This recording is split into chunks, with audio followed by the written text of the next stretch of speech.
Depression, another word. Different to anxiety in many respects. Yeah. People often characterize it with like thoughts of the past, and they think of anxiety as worries of the future. Depression's another word that I read a few times throughout your story. Again, is that something that's kind of been with you throughout life, or was that post moving to Miami? It was really that 2019, 2020. Oh, really? Yeah. Yeah. I went on Lexapro. That was when, I mean, maybe I was depressed, but it was never diagnosed. I had 2 therapy sessions a week and a psychiatrist, and I was on Lexapro. I was on propranolol. I was on beta blockers, everything for anxiety, depression, all of that. All of that was in 2019, 2020. When everything started to kind of get rehashed, and I felt like I'm very, very grateful to be out of the depths of my depression. But something that does keep me up at night, anxiety-wise, is where things are headed with AI and deepfakes and things like that. Because that feeling of being violated all over again and having no control, like it's like trying to run in a dream. As hard as you try, it's impossible, and it's a very daunting feeling, and you feel claustrophobic, and you feel like you're trying to breathe underwater, and all of these really, really awful things that are out of your control. That's what that feels like. And I try not to think about it for too long, but the AI stuff feels like that, and the deepfake stuff. Yeah. Okay. Yeah, it's fucking terrifying. Yeah. Were people worried about you 2019? Did you have people around you that were worried about you at that point? I did. I'm very grateful I did. Because I'm trying to think of this step people take when they go and have therapy, or they go to the doctor and say, listen, something's wrong with me. You're at home, this stuff's happening online, this porn company are targeting you. What was the catalyst in that moment to make you go, do you know what, I need to go get help? Oh, I was still in therapy. Yeah. And my therapist said, you need a psychiatrist. Really? Yeah. He said, you need a psychiatrist. I can't prescribe you antidepressants. You need a psychiatrist. Here's some recommendations. Again, so what's life like? I joined a TV show. So things changed for me. You know, people start stopping you in the street and coming up to you in the gym and stuff. And, you know, it comes with the territory of what I did. I was well aware of what I was getting into. Also, I joined the TV show when I was like 28, 29. So you kind of like, you're probably a bit more prepared mentally for things, and you understand the world a bit better, and you're not trying to impress people as much as I was when I was younger. But it was still an adjustment, to say the least. What was life like for you, that post-Miami period? You're now moving on with your life. You're trying to, this porn company come for you. What is life like day to day when you go to the coffee shop? I'm kind of glad you asked that, because it's a huge contrast to what it is now. Even though it's kind of still the same, I would get recognized and I would get come up to, and I would get asked to take a photo with someone all the time. But my reaction to it is completely different than it is now. I would want to crawl into a hole and hide away and be ashamed. I was so embarrassed. I felt like a warm feeling in my stomach, like I had just been punched, or like I just found out I was being cheated on or something. Like it's just a very painful, visceral reaction to be recognized and to know what you're being recognized for. And it wasn't until I started to accomplish other things, and I started to be proud of things that I've done, and things that I've kind of shifted and diverted into in my career. So those first few months to a year in Austin, I had a lot of social anxiety, and I didn't go out much because I didn't want to be recognized. I felt like I just didn't want to be recognized. I didn't want to be looked at. I didn't want to be perceived. I didn't want to leave my house. None of that. But is that a form of like self-hatred? Because you're like, because it was more so the people who were coming up to me, college guys, like men, It just made me uncomfortable, because I knew why they knew me. And it wasn't until I started accomplishing things that I was actually proud of that changed. I didn't feel that same like gut-wrenching, visceral feeling of shame when I would hear the name Mia or get called in the street or anything like that. Like the more I accomplished, the more proud I was of what I've built and what I've changed and all of these things that I've done, the more comfortable I got with being recognized, because inherently people were recognizing me for other things. Women started to recognize me. Everything kind of shifted. The more that I do and continue to do, the more that changes. Like I rarely get I get come up to more by women now than by men. And I love that. What was that path out of there's a book from a psychiatrist I had on this podcast called The Path Out of the Jungle. For you, what was the path through the jungle, sorry, but what was the path out of the jungle for you, that 2019 depression period? Like, how did you, for people that might be in that situation right now where they're really struggling, was it just time? Was it community support? Was it the medication? How did you get out of that phase? Everything. All of that combined, truly. I don't think I could have done it without, shout out to Lexapro, without the Lexapro, without my support system, without my job, without people in my job encouraging me to pursue what I want to do and to not let fear of having something taken away from me or having something. You had that fear of having it taken away from you? Yeah, of course. They're constantly threatening me, even using the name Mia Khalifa. They're threatening you using the name Mia Khalifa? They think they have ownership of it. Okay. Which they do not. It's my dog's name. And they tried to convince me not to use Khalifa because they said, no one's going to know how to spell it. But yeah, I'm constantly in fear of, they're $1 billion corporation. Yeah. The amount of lawsuits that they field on a daily basis. They're being sued right now by a company that does MLB trading cards because they're trying to do trading cards of actresses. You're married around that time, right? 2019? Yeah. A lot of what I read said that marriage had fallen apart because the attention you were getting was difficult for your partner. I don't know about that. He's also famous. No. Well, he's a very popular chef. Okay. But no, that was more of irreconcilable differences. No, I'm just kidding. Yeah. It was a lot. We were in therapy for a year. Okay. An entire year. We tried.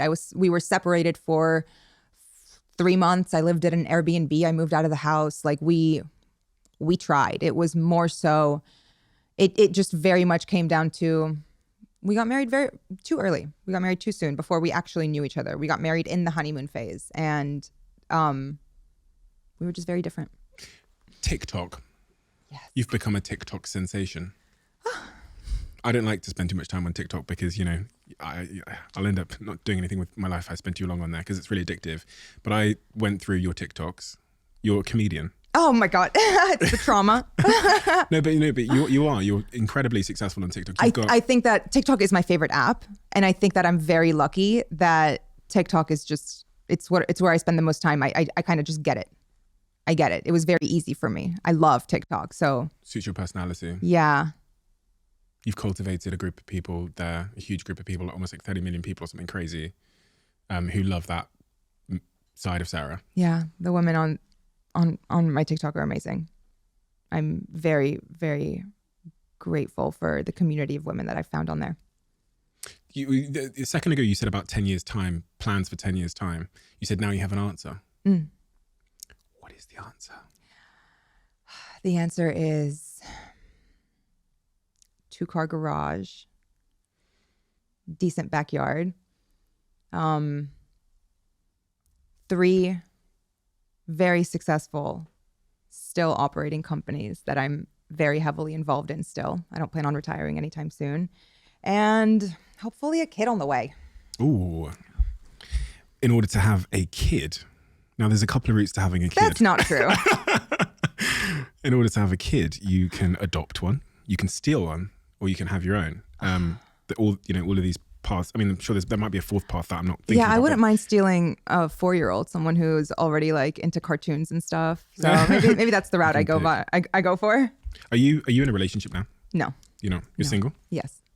How are you finding that? I talk a lot about my guests about relationships and how dating in the modern world is really, really tough. It is tough. It sucks, especially for a certain generation that I think got caught between like the digital world and like the analog world. Yeah. Do you find it tough? Obviously, people know who you are. You're famous. You're super famous. You've got like 60 million followers plus. Do you find it tough to date? Very, very. But I'm also not trying. I've been a serial monogamist for a while. I got out of a long-ish term relationship a few months ago. But yeah, it's difficult. It's difficult, but I also haven't tried. But I don't know what I'm expecting. I haven't gone into the dating world in maybe 6 years. I've been in long-term relationships. What would make a great partner for Sarah? What would they have to have? What would be the jigsaw shape? Emotional intelligence and a good relationship with their therapist and with therapy in general. Someone who's constantly working on themselves and is self-aware and understands the ebbs and flows of life and emotions and how it's not always going to be even keel, how it'll oscillate, but oscillate doesn't necessarily mean go from good to toxic. It means go from good to needing a little more support than you normally have. Men are not necessarily the best at emotional intelligence, but I think I'm not ruling out women. Yeah, good. And business. 3 businesses. The jewelry brand. Can you tell me all about your jewelry brand and the inspiration for that and your vision for that? I'm really, really excited to launch it. It's called Shaitan. The inspiration is every woman who I've ever admired, every Arab girl who chooses yellow gold over white gold, just women in general, huge inspiration behind it. It's body jewelry for the most part, but it's also lifestyle. It will launch imminently. And yeah. Why did you choose jewelry? Because I love it. I was custom making the things that I wanted that I couldn't find easily. Hand lariats and foot lariats and belly chains and bra chains and like all of this stuff was extremely hard to find. So I was custom making it and paying a lot for it. So I'm very excited to put out something that is extremely delicate and precious and beautiful, but also affordable. You know, when you think about like the ingredients list of your own happiness right now in your life, what is on that list of ingredients? What are the like factors that need to be present for you to feel like stable and full? I would say 70% alone time. Interesting. 20% time surrounded by people who energize and recharge me. And 10% just 10% fuck it. 10% just if something feels right, do it. Follow your instinct. But like I'm kind of scared of my instinct a little too sometimes, even though 10% just listen to your gut. And going back to the start of the conversation, this is because you feel closest to knowing who you are. Yeah. The most secure in the decisions I make on a daily basis. And who are you? I'm Sarah. I'm Sarah fucking Joe. And who's Sarah Joe? Sarah is unapologetic and not fearless, pretty fearful, but I think that's a good thing. Cautious and secure. Okay, so unapologetic. And then the second one was not fearless, pretty fearful. Yeah, but in a good way. Cautious, okay. Yeah. The unapologetic part. I get that. I sense that from you. Where did that come from? Rihanna. Rihanna. No, really, that came from Rihanna. Oh, absolutely. Yeah. She has a whole album called Unapologetic, and that is what I base my personality off of. Why? What do you mean why? Why did you choose to bake? There's so many different albums Rihanna's made. That's the one that just exudes. That's the one that that was her shift also. That was her moment of, now I know who I am and I'm unapologetic about it. It might not be the bubblegum pop girl you thought I was or wanted me to be. This is who I am. And this is the person who's not going anywhere. Is that a stark contrast from the Sarah I would have met had I met you at like 18? Like I want to, if I like put that 18-year-old Sarah there and I had them both side by side, I'm guessing Sarah 18 wouldn't be unapologetic. No. What can you describe how her vibe would have been sat here today? Shriveled, insecure, Oh, really? quiet probably, or too loud just because insecurity screams. Not someone, well, actually, no, that is someone who I would want to be around because I feel empathy for her. And I forgive her. And the journey to unapologetic was, from what I've garnered so far, based on the evidence you got from going out and doing things and proving shit to yourself. Yeah. That's so important. I was going to say this at the start of the conversation, this idea of confidence. People don't know how you said it, like, how the fuck do you get confidence? Like, where does it come from? How do I buy one? But from your own experiences, it's the evidence you gain from doing shit that changes your beliefs. Exactly. It's all evidence. Yeah. You have evidence for, like, low confidence is negative evidence. Yeah. And the confidence you've built over the last couple of years is from doing really cool shit. Yeah, exactly.